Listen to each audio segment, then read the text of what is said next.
अहाँ के गांव में तो दनादन विकास हो रहा बा। हमनियों के गांव में होती तो ठीक रही, मगर कोई बात नहीं, अहाँ के गांव में होइए अच्छा वाला बात है। हर एक जिला में, हर एक शहर में होई के चाहिए विकास।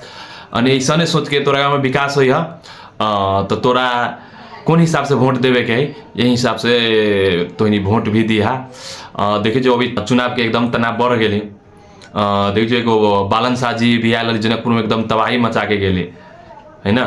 तो इन्हीं के तोरा जनकपुर राजधानी में कोई भी चीज़ फेरे के लगे काठमांडू जाए के पड़ी, तो यही से बड़ा खराब वाला चीज़ कौन होले।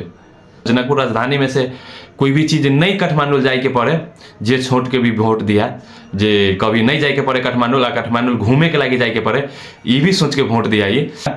ऐसन के सरकार बनावा जे बुझाए हाँ हम अपना देश में सरकार बनैलिए। जे नहीं जे सरकार बना देला फिर जाके ऐसा इहे उहे हो तो ये चीज़ बढ़िया नहीं होले। मगर ऐसन के सरकार बनावा जे एकदम तबाही मचा देवे आ देश में बुझाए हाँ विकास होले है। इतने कही हम विदा तो से मंगी थी और कुछ ना, मतलब कि यही पाली सोच समझ के वोट दिया।